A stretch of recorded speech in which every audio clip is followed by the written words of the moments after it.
I'll get back to your calls in a moment. Just want to spend a few minutes on the ongoing and long-standing story of blood contamination and how terribly harmful and tragic it's been for so many people. Let's talk about what's happened today with Des Collins, founder and senior partner of Collins Solicitors, who represents 1,500 victims of the blood contamination scandal. Good afternoon to you. Good afternoon.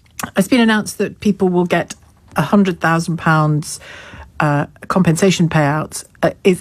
That's just the start, is it, of the payouts that they can expect, or is it hard to discern at this point? We imagine, and you're going to say, well, if I'm a lawyer, why am I imagining these things? We imagine because we haven't actually been told, but the position is, as I believe it to be, is that it's an interim payment on account of further damages which will be paid by way of compensation in due course. The situation is a little complicated in that the Cabinet Office organised a report by Sir Robert Francis to consider the question of compensation. He produced a report in March. That report went to the public inquiry in July. The public inquiry then reported on it back to the Cabinet Office, and what we have is what we see today. Part of the report being implemented in that some damages will be paid, and within those damages there will be an interim payment.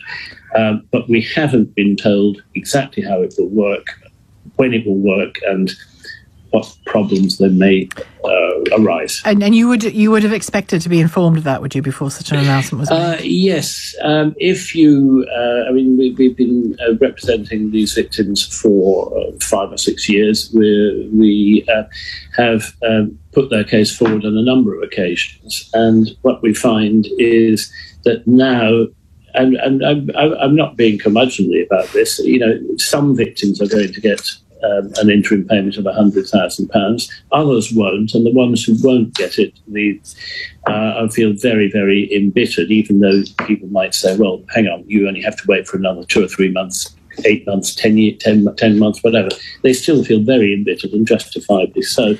But what we don't know is what the strings are going to be attached to this £100,000. Now, if a client of mine phones me up and says, well, I've been offered £100,000 by way of damages, the first thing I'm going to say is, what are the strings? Do you have to pay it back if it's wrong? Are you going to get any more? If you are entitled to more by accepting this, do you prejudice your rights to get more? None of that is apparent to us at the moment, and we have pressed the Cabinet Office over the past 2 weeks for that information, because of course we anticipated what would happen today. We didn't know it would happen today. At some point interim compensation would be made available. So we go to the Cabinet Office and say, well, give us the terms of this so we can advise the clients. But no, we haven't. So yes. So short answer is we would expect No, but I needed the long answer as well, because it's important detail. Do you also expect, or perhaps this is on the list of the long list of questions, do you also have concerns that the money will be tailored, I guess, to what condition the person is experiencing because of the contaminated blood? It's not unusual. In fact, it is normal practice in damages paid by way of compensation to tailor those damages to the individual needs, requirements and losses suffered by the person putting the claim forward. So if I'm earning $5 million a year as a really successful lawyer, which I can assure you I'm not, then if I can't work for 2 years, then I'm going to be claiming £10 million.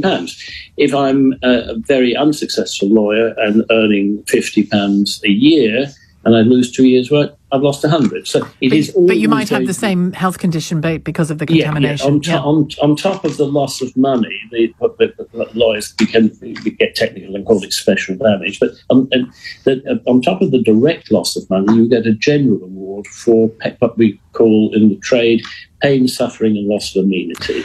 And that's the fact that you've got the broken leg, you've had the you've had whatever injury been has caused you to harmed. suffer. Yeah, in this case, people have been very seriously harmed. I mean, for people who might not be familiar with the scandal, and you know, it's easy when you're immersed in it to forget that half the world forgets about this stuff, don't they? Contaminated blood products administered in the 70s and 80s to up to 6,000 people have already led to the deaths of more than 2,400 people, the biggest treatment scandal in NHS history. And that is, I mean, people have died, of course, already, as it says there, but there's the survivors, isn't it? Survivors of the contamination themselves and the families who've lived with all of this too. Yes, I mean, that is one of the main concerns about today's announcement, that whereas those who were infected and survived and are still alive or have survived, they will be included in the interim payment award. Those who have died will not be. The families of those who cared for the people who were ill will not be at the moment. So it's a limited range of people. It's the survivors and the widows of the survivors. Anyone else not covered. So if you've got children who lost their parents and maybe had to look after an ailing parent for 15 years because that's what you do, no, they don't get anything. Or parents who lost children, no, they don't get anything. It will be said, and it has been said, they will get something in due course. But after 40 years, to come up with an excuse today, which, as I understand it to be, is, well, it's a little bit complicated to work out, so we're not going to work it out today. It doesn't wash, does it? I mean, we've been waiting for 40 years. It's got long grass written all over it, really, hasn't it? It's got long grass and tin can all over it. Okay, thank you very much indeed for talking to me today, Des Collins, founder and senior partner of Collins Solicitors, who represent 1,500 victims of the scandal, which gives you some sense of the scale of the scandal in the first place.